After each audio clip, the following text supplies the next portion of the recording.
Millions of hopefuls across India, they pin their futures on these high-stakes government exams. They're not just tests, right? They're seen as pathways to jobs, to a better life, even social mobility. Absolutely crucial pathways. But the integrity, the very foundation of this system, is increasingly under scrutiny. It really is. So today, we're doing a deep dive into let's say complex connections between two big names in assessment: Eduquity Career Technologies and EduTest Solutions. Yes, and their links to various government bodies, particularly those under the BJP administration. Our mission for you today. Yeah. Try and cut through some of the noise, figure out the who, what, and why behind all these controversies. And what's really striking from looking into this is that you don't find sort of direct formal links like, say, political donations. No smoking gun like that. Not directly, no. But what does emerge is this. While the research calls it a complex and often contradictory landscape, we're talking controversial contracts, reports of companies being blacklisted, and honestly, a procurement system that just begs serious questions about fairness and transparency. Right, transparency.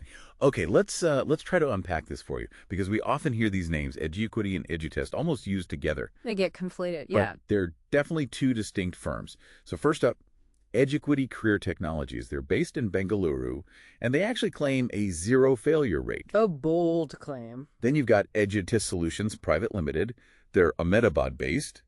The founder there, Suresh Chandra Arya, has, let's say, a longer and maybe more troubled history. His son was even jailed back in 2017. Mm-hmm. And what's really telling here, I think, is that both companies have time and again found themselves, right at the center of controversies. Like what specifically? Well, take Eduquity. Back in 2023, they were linked to alleged cheating, pretty widespread cheating, in Madhya Pradesh's Patwari exam. Okay. And the kicker, a lot of the top scorers had apparently taken their tests at a college owned by a BJP MLA. That actually prompted the chief minister to launch an inquiry. Wow, okay. And EduTest. EduTest, meanwhile, was actually formally blacklisted by the Bihar School Examination Board. Their reasoning, a grossly negligent attitude. Strong words. Grossly negligent. Yeah, that doesn't sound good.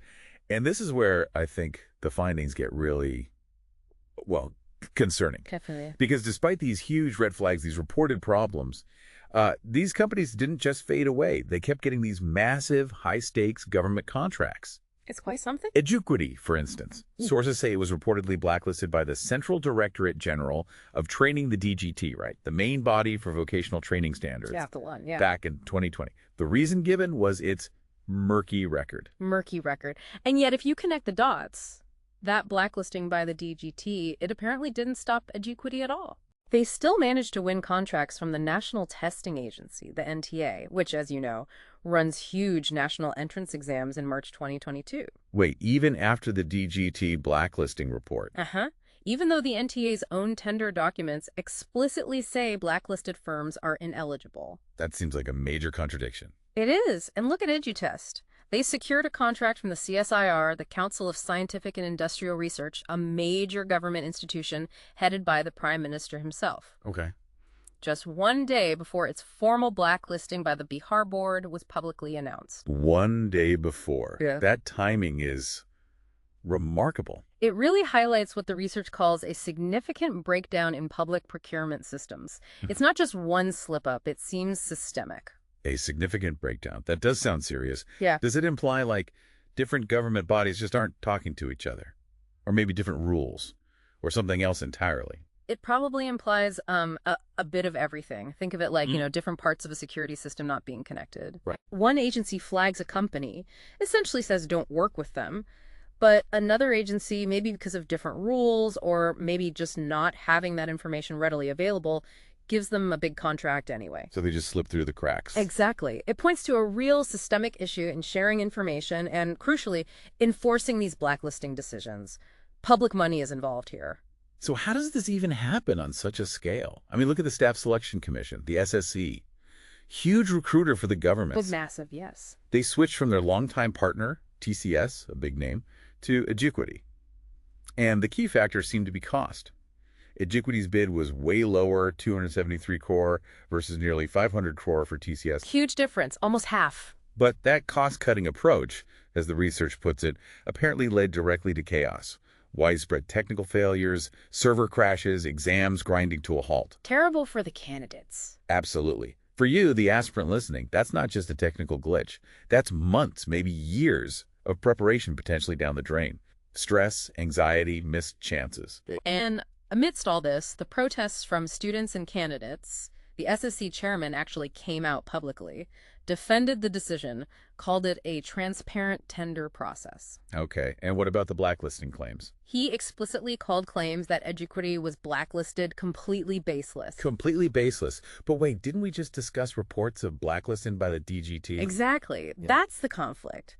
The research we looked at clearly shows this official narrative is in direct conflict with multiple reports from other government sources about blacklisting. So there's a real disconnect, a public credibility gap, as the source material calls it. Precisely. The official line just doesn't seem to square with the reported facts on the ground. Now, the research also mentions that direct political donations weren't found. So it's not that straightforward, like a simple bribe or something. No brown envelopes, as they say. Right. So what is driving these connections then? If it's not direct money, what kind of influence are we talking about? Something more subtle? It seems so, and perhaps more powerful in some ways.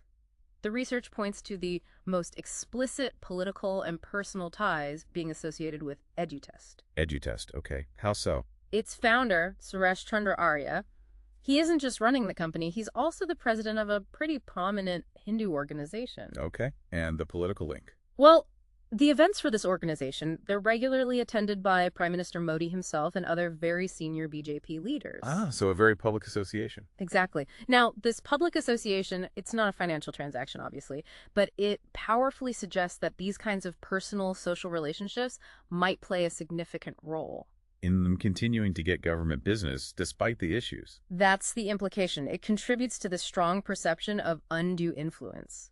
And that perception, can be just as damaging to public trust as proving direct corruption. It's about proximity, maybe. Being seen in the right circles, having those connections. That seems to be the suggestion here, the power of proximity. Okay, so let's try and summarize this deep dive for you, the listener. What we seem to have uncovered isn't a simple story of straightforward corruption. No, it's much more complex. It looks like a mix of things. Personal political closeness, maybe. Systemic failures where rules like blacklisting aren't properly enforced across the board. A breakdown in the system itself. And maybe a procurement philosophy that prioritizes low cost. But in doing so, inadvertently risks the actual integrity, the reliability of India's entire public recruitment system. And what really stands out from all this, I think, is the massive public trust deficit it creates. Think about those millions of aspirants. Yeah, the people relying on this system, to be fair. Exactly. So here's the thought maybe to leave you with. In a system that's supposed to guarantee merit and fairness for literally millions of people, what are the real long-term consequences? What happens when reliability, when integrity seem to take a backseat to just cutting costs or perhaps to personal connections? How does that ultimately shape the future of a nation?